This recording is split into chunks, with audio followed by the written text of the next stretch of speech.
Salam, selamat pagi.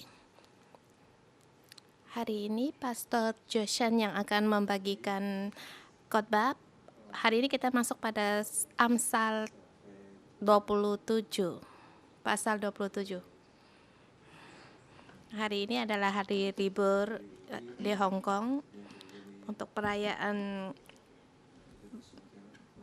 Bacang. Tapi kalian banyak yang datang di sini di gereja untuk ikut doa pagi, begitu melihat kerendahan hati untuk ikut renungan pagi ini. Karena hari ini kita menerangkan tentang menjadi orang yang punya hikmat, yang berhikmat. Di ayat 11 katakan, hendaklah kamu bijak. Bagaimana kita harus menjadi orang yang bijak? Bagaimana cara seorang bijak menunjukkan kehikmatannya? Kita melihat di sini ada 3 ayat 10 sampai dengan 10, hikmat orang bijak yang dimaksudkan dengan penuh dengan kerendahan hati. Kerendahan hati di gereja 611 sudah sering sekali kita dengar. Apa yang dimaksud dengan kerendahan hati?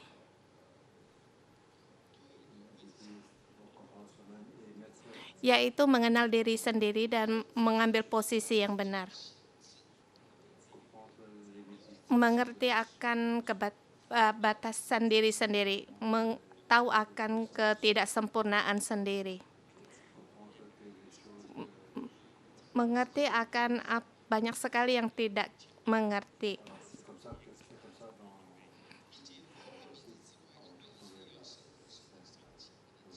Di ayat pertama dikatakan, janganlah memuji diri karena esok, karena engkau tidak tahu apa yang terjadi hari itu. Yang dikatakannya itu rendah diri. Di sini rendah diri mengerti akan keterbatasan diri sendiri. Juga tidak tahu akan hari yang akan datang. Apa yang terjadi pada hari esok kita tidak tahu dan tidak mungkin akan tahu.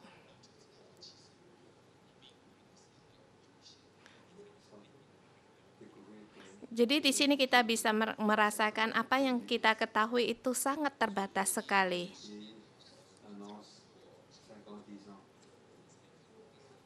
Atau rencana seperti yang kita rencanakan dalam setahun, 2 tahun, 10 tahun, semuanya tidak bisa kita tahu. Kalau kita mengerti semua ini, maka kita bisa yang dimaksudkan dengan kerendahan hati. Ayat kedua dikatakan, biar orang lain memuji engkau dan bukan mulutmu, orang yang tidak kau kenal dan bukan bibirmu sendiri. Kerendahan ini di ayat ini menerangkan mengalami orang mendapat pujian harus dengan sabar menunggu. Mengapa kita tidak sabar untuk menunggu? Pertama, kita tidak percaya diri. Dan juga kita ingin orang lain memastikan diri kita sendiri. Atau seperti kita, aku melihat, Tuhan melihat saya sangat baik sekali, tapi kamu melihat saya, kamu geleng-geleng kepala. Mengapa saya mengatakan demikian? Karena saya ingin kamu memastikan saya ingin kamu melihat saya betapa baiknya.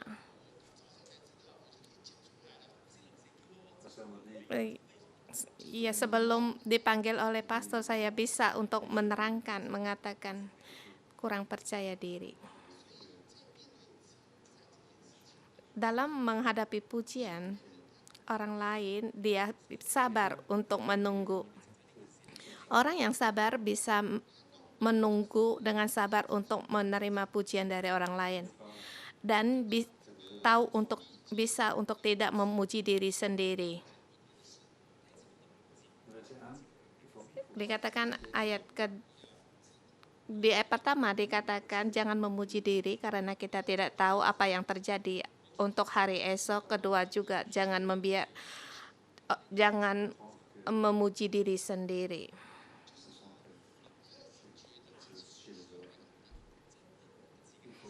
Jangan selalu minta kepastian dari orang lain atau pujian dari orang lain.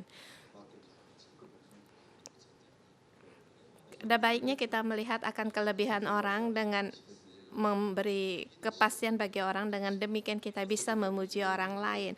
Dan kita banyak memuji orang lain, maka orang tersebut akan mendapatkan sukacita. Kita setiap orang juga ada ketidakpercayaan diri. Kita harus banyak memuji orang, tetapi bukan menunggu orang untuk memuji diri kita sendiri atau kita memuji diri kita sendiri. Atau dengan anggukan kepala kamu merasa orang memastikan kamu, menghormati kamu. Maka di sini kita harus dengan sabar menunggu. Ayat ketiga dan 4, satu serial. Batu adalah berat dan pasir pun ada beratnya. Tetapi lebih berat kedua-duanya adalah sakit hati terhadap orang bodoh. Panas hati kejam dan murka melanda, tetapi siapa dapat tahan terhadap cemburu? Kerendahan hati di sini mengatakan tidak bisa mengatasi orang bebal dengan penuh sekali dengan murka.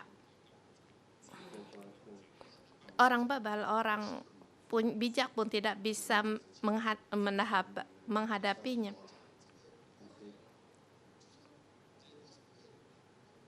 Mengapa orang bisa murka? Kenapa orang bebal bisa murka? Mengapa mereka bisa kejam hati? Mengapa bisa murka? Karena tidak sesuai dengan keinginan hatimu. Kita sering sekali untuk marah, atau kita kadang marah terhadap pemerintah, terhadap anak-anak kita karena yang mereka kerjakan tidak sesuai dengan keinginan kita. Dari sudut lain kita melihat yaitu orang yang egois.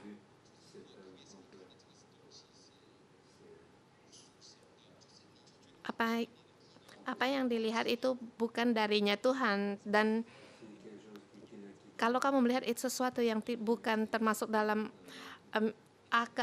keilahian dan tidak sesuai dengan hatimu, maka kamu akan menjadi marah. Maka orang ini adalah orang yang egois. Di sini kita mengatakan orang bebal. Di sini penyair mengatakan saya tidak bisa untuk menghadapi orang bebal. Lebih baik tegurannya nyata daripada kasih sayang tersembunyi. Seorang kawan memukul dengan maksud baik, tetapi seorang mencium secara berlimpah-limpah. Orang yang rendah hati sangat merasakan sendiri yang tidak sempurna, tidak cukup, ada kelemahan. Maka di sini kamu akan mengerti kalau ada orang yang memberikan teguran yang baik, itu suatu yang sangat berharga sekali. Pada saat dia menegur kamu, dia pasti memberikan satu keberanian. Mengapa dia berkata demikian? Karena dia merasa kalau aku tidak memberi teguran itu, memberitahukan kamu, aku akan mencelakakan kamu. Maka karena dia mengasihimu, maka dia akan mengatakan kata-kata yang benar, yang nyata.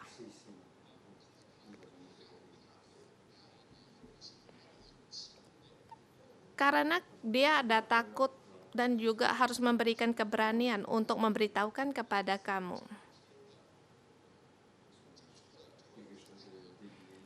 Karena ada kalanya kita memberi teguran pada orang akan menyakiti orang lain. Mungkin caranya tidak sama.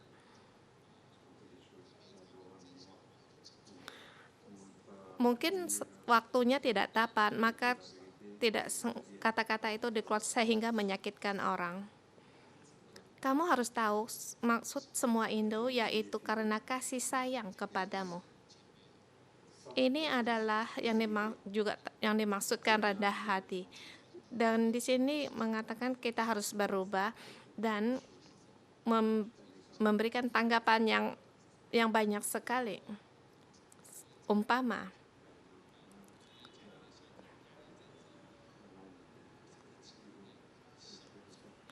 seumpamanya anggota selmu, dia sudah berapa waktu berada di sel grupmu, tetapi pada suatu saat dia mau pergi dari kamu. Mungkin ada alasan yang aneh-aneh. Harusnya kita bagaimana?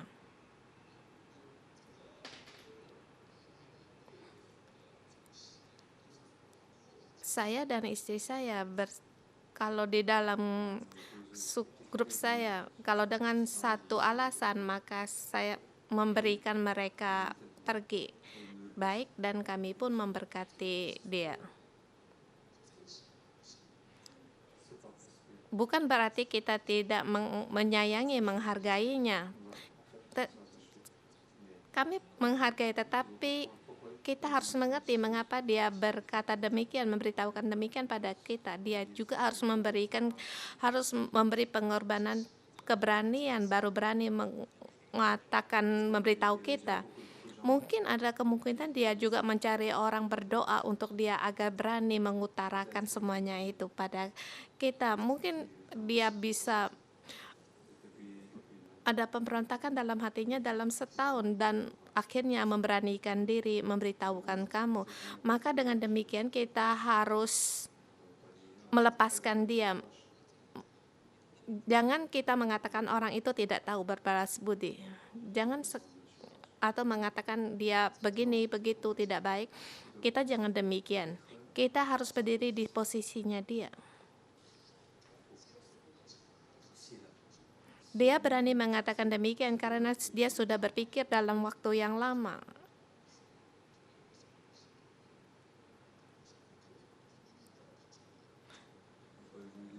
Kalau kita bisa merendah hati mengatakan pada dia agar dengan rendah hati memberitahukan pada dia atau menyarankan agar dia bisa tinggal bersama kita, memberikan bagaimana kita harus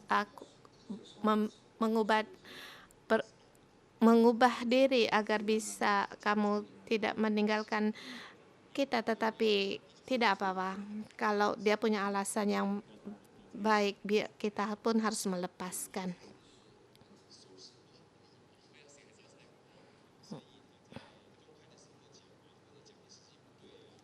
Seperti saudara kita ada yang mengatakan atau waktunya tidak tepat, mengatakan kita tidak tepat. Kita jangan murka. Kita harus tahu kalau kamu punya keterbatasan. Kamu harus mendengar kata-kata yang benar, kata-kata yang nyata. Kamu perlu orang yang membantumu. Ini adalah orang yang rendah hati. Kita lihat ayat 7. Orang yang kenyang mengijak-ngijak madu, tetapi bagi orang yang lapar segala yang pahit dirasakan manis. Ini juga rendah hati. Tahu apa yang dimaksud dengan yang enak. Pada saat kamu lapar, kenapa kamu tidak mau makan? Karena kamu kenyang. Pada saat kamu kenyang, kamu tuh orang bisa menginjak-injak madu. Ini adalah masalah kita sendiri. Pada saat aku lapar, semuanya juga merasa enak. Pada saat saya kenyang, semuanya tidak menginginkan lagi untuk memakannya. Ini semua masalah adalah pada kita sendiri. Sendiri tahu sendiri. Ayat ke-8, seperti burung yang lari dari sarangnya, demikian orang lari dari kediamannya.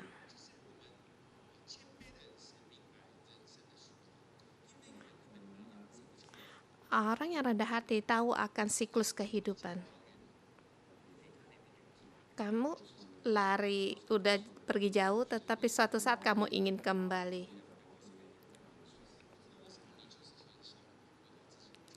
Tidak tahu kenapa kamu ingin sekali pulang di rumahnya sendiri. Ini adalah satu siklus dalam kehidupan. Kalau kamu mengerti akan siklus kehidupan ini, kamu akan tahu kalau anakmu tidak akan bisa pergi jauh. Akhirnya dia juga bisa kembali. Di ayat 9, minyak dan wangi-wangian menyukakan hati, tetapi penderitaan merobek jiwa. Atau di sini katakan, begitulah manis persahabatan seorang karena nasihat kehidupan. Ini adalah suatu minyak dan wangian. Ini ada suatu yang sangat berharga bagi kita. Seperti juga pada saat kita diajar atau ditegur, demikian itu sesuatu yang sangat berharga. Maka kita harus merendahkan diri. Kita harus menerima ajaran teguran orang.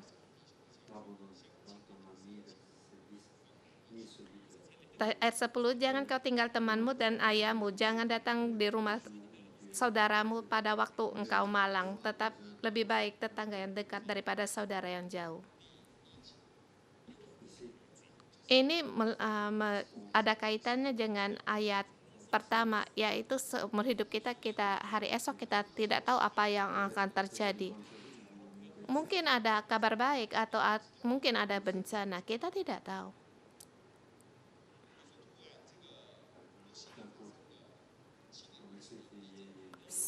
Seperti di Meksiko terjadi gempa, kita tidak tahu, tiba-tiba saja datang. Mungkin ada bencana. Kita harus mengerti semua itu kita tidak tahu kapan akan terjadi. Dan kita harus mengerti kalau teman itu sangat penting.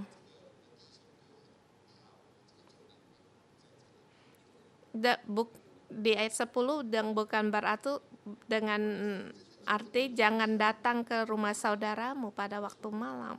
Jangan takut. Yaitu orang di sebelah kita. Mungkin orang membantu kita mungkin tidak keburu waktunya.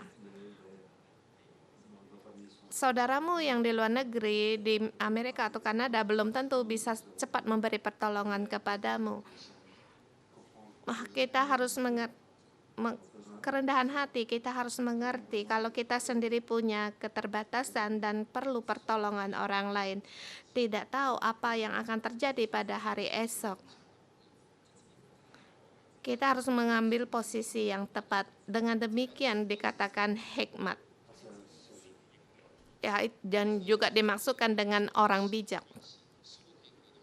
Di ayat 11, anakku hendaklah engkau bijak, sukakan hatiku supaya aku dapat menjawab orang yang mencela aku. Yaitu kita harus tahu bagaimana menanggapi orang-orang demikian. Bijak, yaitu di ayat 11 menunjukkan kebijakan orang. Kita merasa dia menanggapi sesuatu masalah itu sangat baik. Kita merasa kalau dia orang yang bijak, yaitu orang yang bisa menanggapi pada waktu yang tepat. Bijak dengan rendah hati satu yang sangat berbeda. Di ayat 12, kalau orang bijak melihat malapetaka, bersembunyilah ia. Kenapa ia sembunyi? Karena dia tahu dia punya keterbatasan. Karena dia merasa kalau masalah ini tidak bisa diselesaikan, maka dia sembunyi.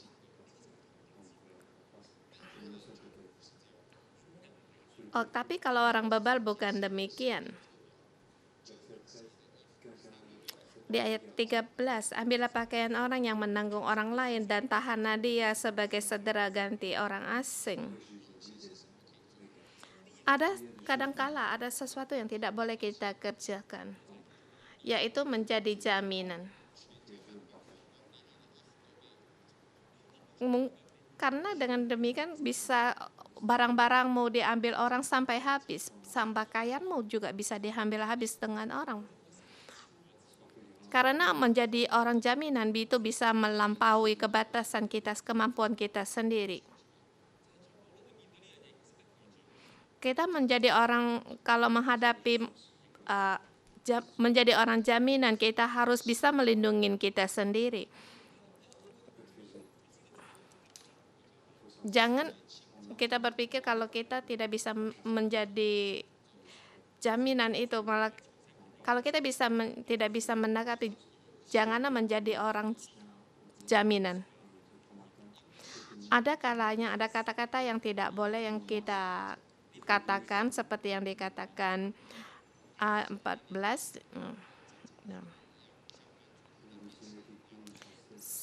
Di ayat 15, seorang istri yang suka bertengkar serupa dengan tiris yang tidak henti-hentinya menitik pada waktu hujan.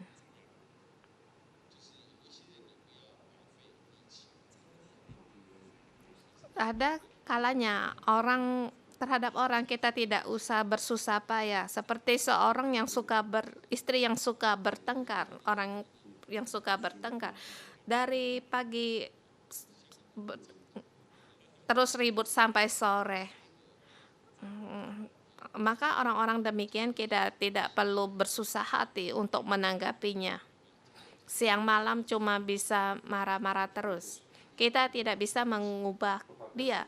Maka di sini kita tidak perlu untuk bersusah payah untuk dia, menanggapi dia.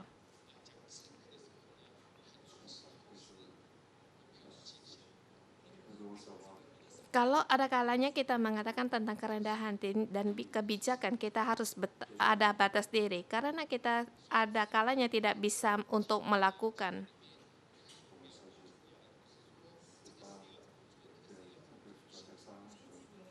Bijak dalam bijak ini mengartikan bukan harus mengerjakan begini atau harus bekerja begitu, tetapi di sini ini yang tidak bisa saya kerjakan, seperti menjadi jaminan saya tidak bisa, dan juga istri yang suka bertengkar saya tidak bisa mengubah dia, dan omelan orang bebal saya tidak bisa untuk mengubah dia, menghentikan dia.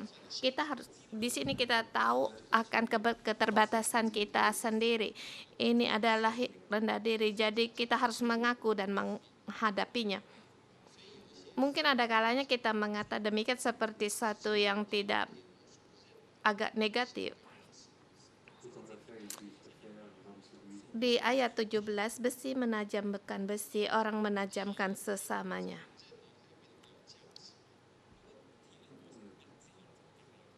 Besi kalau menajamkan besi bisa menajamkan orang, itu perlu satu kekuatan. Besi yang dapat saling menajamkan, maka seorang dapat menajamkan penampilan sesamanya. Sesuatu yang tidak mudah.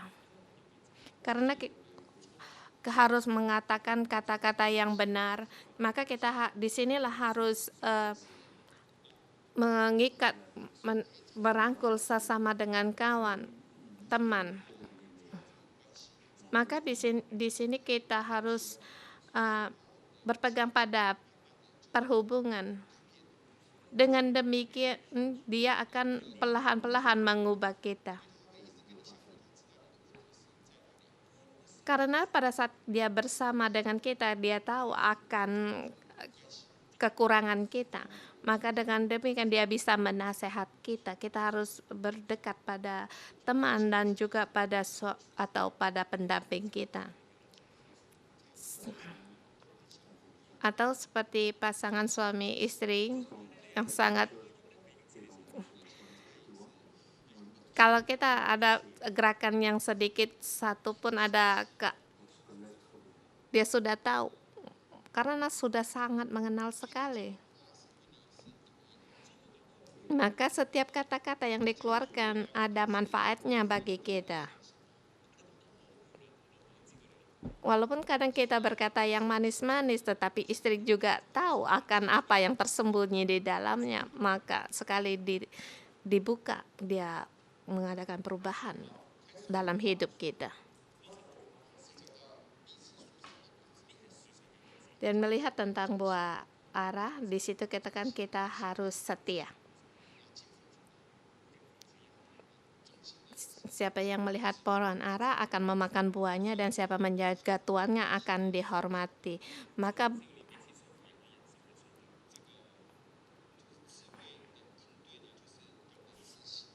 seperti mencerminkan wajah, dalam hati manusia mencerminkan manusia itu, yaitu kita bisa mengetahui akan diri kita sendiri, dan juga kita melihat orang lain bisa menilai tentang diri kita sendiri. Kita harus prinsip dari pujian orang. Di ayat 20, dunia orang mati akan kebinasaan, tidak akan puas. Demikianlah mata manusia tak akan puas. Sama saja. Kita pada seseorang, kita jangan menghabis-habiskan tenaga karena kita tidak bisa mengubah dia. Kita harus tahu dan juga kita harus mengaku kalau kita punya keterbatasan, dan jangan banyak campur urusan masalah orang. Kita harus tahu akan kemampuan kita sendiri. Kita jangan masuk dalam huru-hara dalam urusan orang lain.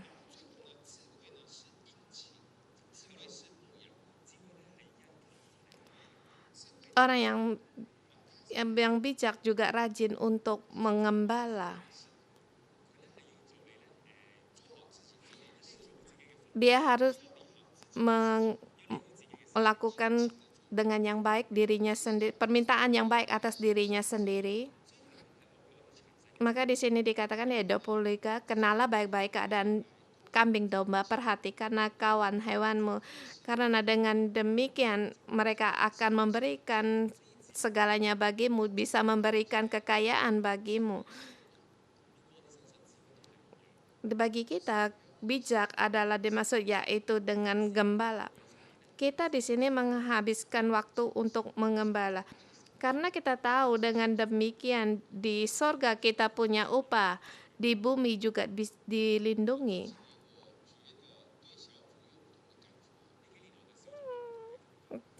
Beberapa tahun ini saya terhadap anggota sel, saya punya perasaan yang berbeda.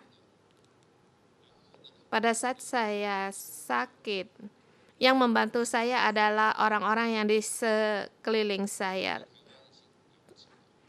Kalau dipulang ke Taiwan mungkin sudah tidak keburu.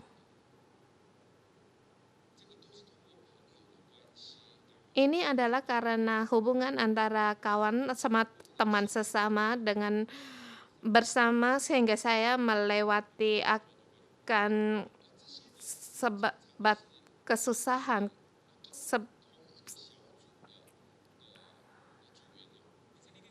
Dan bahkan ini adalah orang-orang yang satu grup sel dengan saya, atau adalah para anggota sel saya.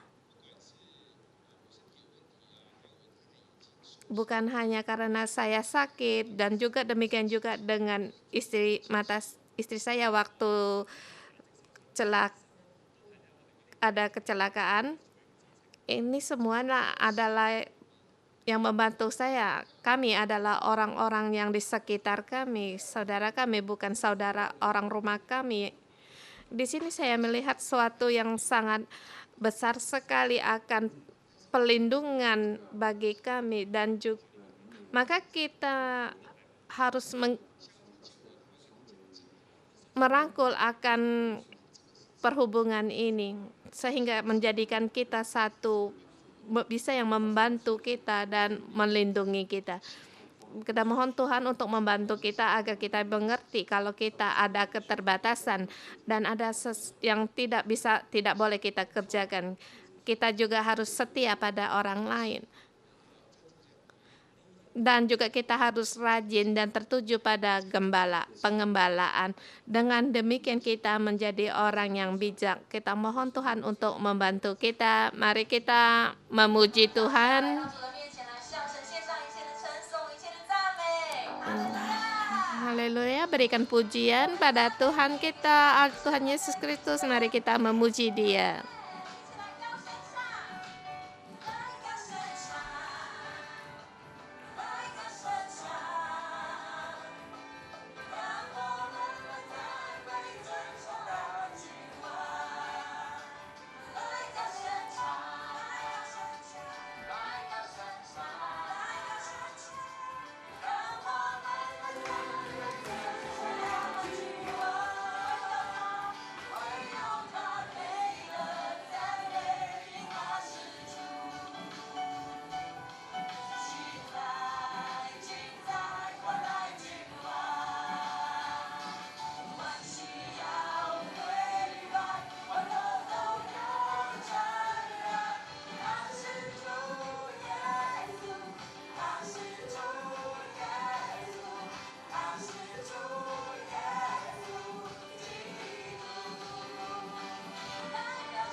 Tuhan Yesus, kami berterima kasih hanya Engkau adalah Tuhan. Engkau adalah Allah yang hidup. Pada hari ini Engkau Allah yang masih tetap berkarya dan Tuhan, Engkau bertata dalam hidup kami dan berdaulat dalam kehidupan kami. Tuhan, mohon Engkau untuk membantu kami dan membimbing kami. Saya mengundang saudara-saudari semua, kalian boleh duduk atau berdiri. Kita mohon agar Roh Kudus untuk menerangi kita. Orang yang bijak di hadapannya Tuhan, dia adalah orang yang rendah hati. Orang yang rendah hati, dia akan melihat dirinya sendiri begitu tidak cukup, tidak sempurna. Dalam kehidupannya banyak sekali yang tidak bisa ditanggapi sendiri. Dalam hidupnya sendiri sangat mudah untuk menjadi orang yang mementingkan diri sendiri. Orang yang rendah hati, dia tidak akan mengerjakan sesuatu yang melampaui keterbatasan diri dan tidak membatasi akan kemampuannya sendiri. Dia akan mengerti akan keterbatasannya, ketidakmampuannya, ketidakcukupannya, ketidaksempurnaannya. Kita mohon agar Roh Kudus berbicara bagi kita. Kita sekarang, apakah kita orang yang rendah hati? Apakah kita mudah di dalam setiap masalah, kita mudah untuk mengkritik orang? Apakah kita orang yang tinggi hati? Kita mohon agar Roh Kudus untuk menerangi kita. Yesus.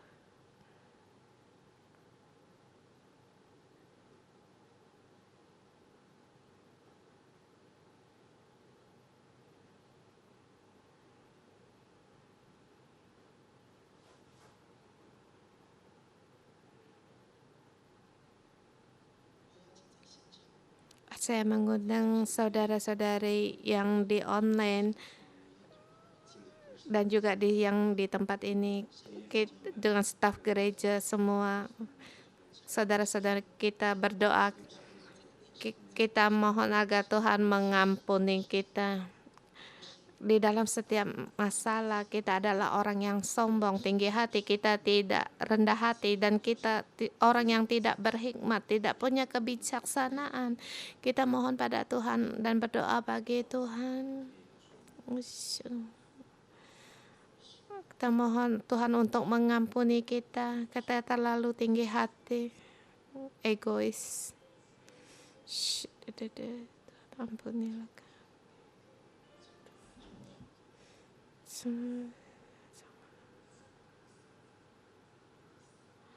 Yesus, oh Yesus,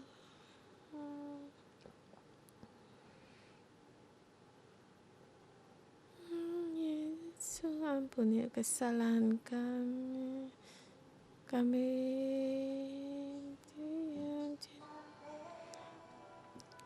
kepala rendah hati. Perlu untuk merendahkan hati lagi, datang di hadapannya Tuhan. Roh Kudus, tolonglah kami.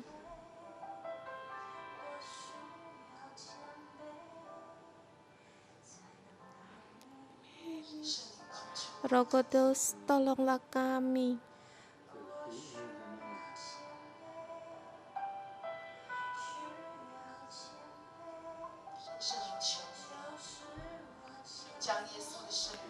Roh Kudus, mohon Engkau agar kehidupannya Roh Kudus, Yesus menerangi kami. Yesus, bagaimana kerendahan hati Yesus, bagaimana kerendahan hati Yesus. Yesus, kami memerlukan Engkau. Kami orang yang mudah marah. Kami juga orang yang egois, orang yang gampang marah.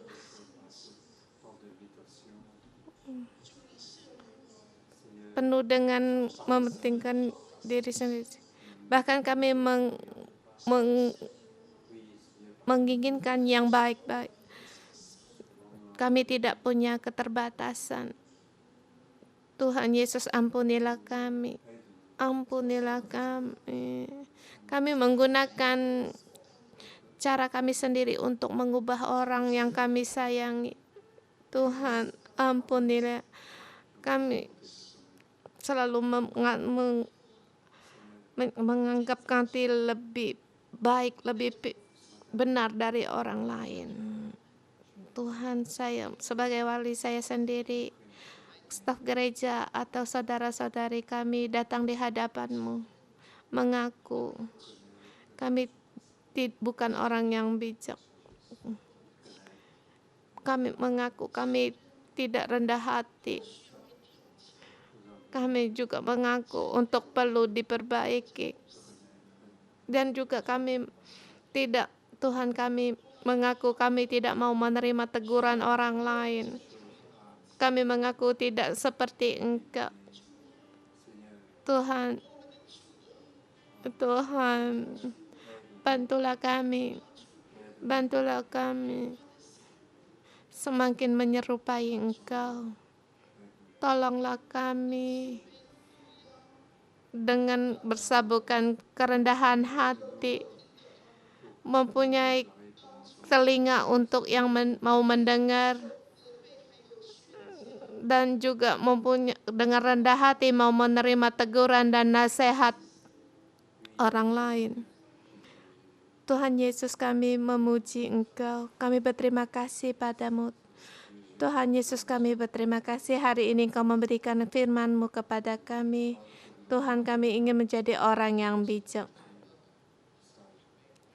Di sini kita mengundang kalian untuk membuat satu latihan untuk memuji orang lain.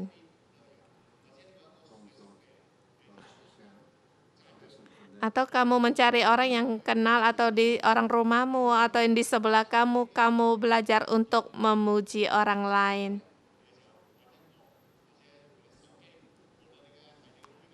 Atau kamu boleh menggunakan HP-mu untuk bertanya kepada temanmu atau suamimu atau istrimu, pendampingmu. Kamu boleh bertanya kepadanya bagaimana cara agar aku bisa untuk merendahkan diri. Nah, sekarang kita belajar dulu untuk memuji orang yang di sebelahmu.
Setelah memuji kita melihat ada satu kekuatan.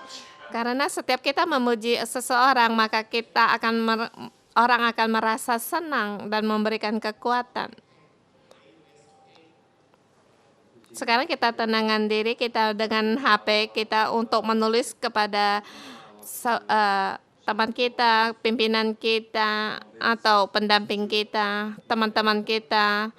Di sini kamu boleh bertanya kepada mereka bagaimana agar membantu apa yang harus ada saya ubahkan agar berubah dalam hidup saya untuk bisa menjadi orang yang rendah hati, atau bertanya di mana saya harus ada perubahan atau perubahan dalam hidup saya.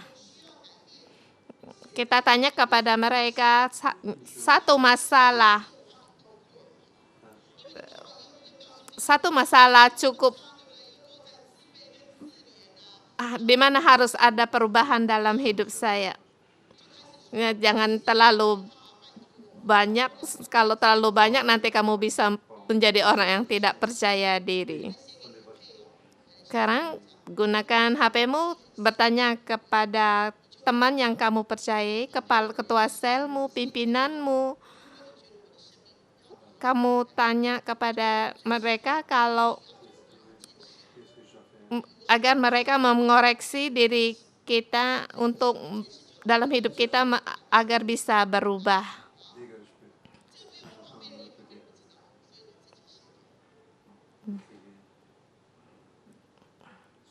Ini adalah satu koreksi bagi kita agar teman kita atau orang yang dekat dengan kita memberitahukan akan kekurangan kita sehingga kita bisa mengadakan perubahan untuk berubah.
Di sini juga kita boleh untuk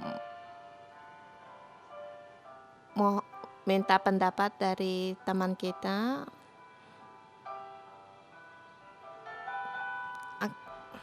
Apa kekurangan kita harus mengadakan berubah dalam hidup kita.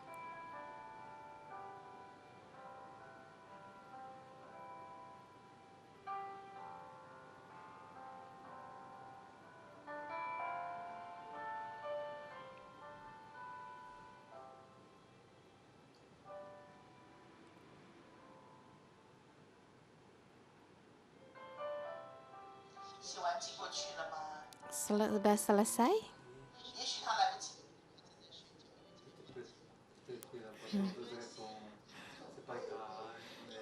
Kita percaya kalau saat kita mengirim message ini, maka teman kita akan ada respon bagi kita, tidak apa-apa. Kita dengan sabar menunggu jawaban dari orang yang kita kirimkan message tersebut, maka kita semakin giat. Saudara-saudari semua, pada saat ini kita bersyukur atas pengembalaan kita. Mari kita berdiri. Kita berdoa untuk pengembalaan kita. Yang bagi ketua sel, silakan angkatkan tangan. Kita berdoa untuk anggota-anggota sel kita. Kita mohon Tuhan untuk membantu kita.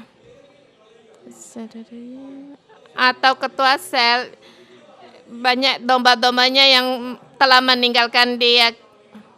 Kita di sini juga harus lebih banyak lagi berdoa. Kita juga tahu akan keterbatasan kita. Yang belum menjadi ketua sel juga berdoa bagi dirinya sendiri agar bisa bangkit menjadi seorang pengembala. Sebab pengembala adalah orang yang rendah. Dengan pengembalaan kita bisa menjadikan orang yang setia atau orang yang bijak. Tuhan Yesus, kami mohon, kami serahkan domba-domba kami di tangan-Mu. agar mereka bisa menjadi orang yang bijak untuk bangkit mengembala, membantu saudara-saudari semua, dan juga mempunyai hati untuk rindu akan keselamatan orang lain, merindukan akan jiwa-jiwa orang lain, mendapatkan keselamatan. Mohon Tuhan untuk membantu.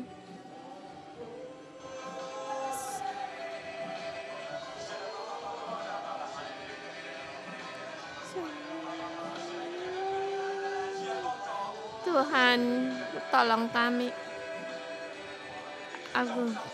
agar kami dengan setia untuk mengembala. Pada saat saya berdoa, saya melihat saya mendengar Tuhan berkata, saat ini bukan hanya saatnya untuk penggembalaan, tetapi kalian harus bangkit untuk penginjilan. Saya melihat banyak sekali gerombolan ikan masuk ke dalam jalannya.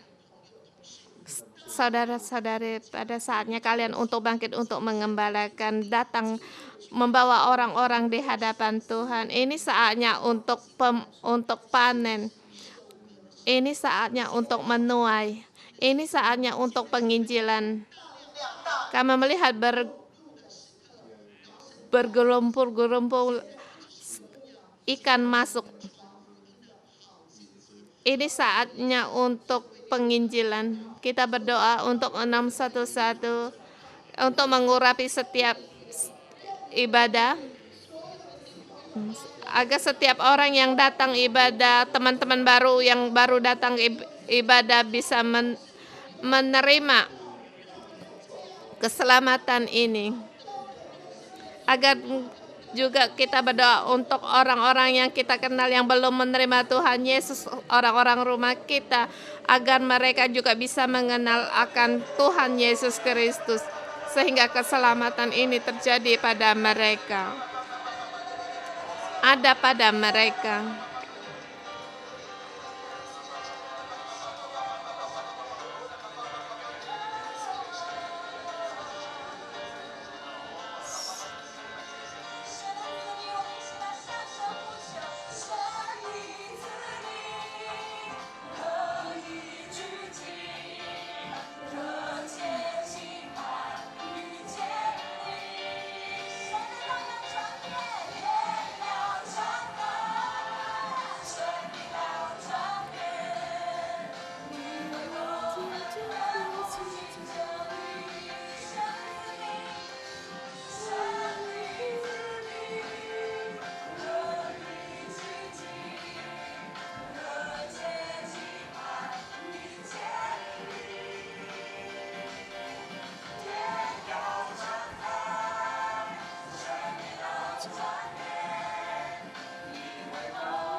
Haleluya.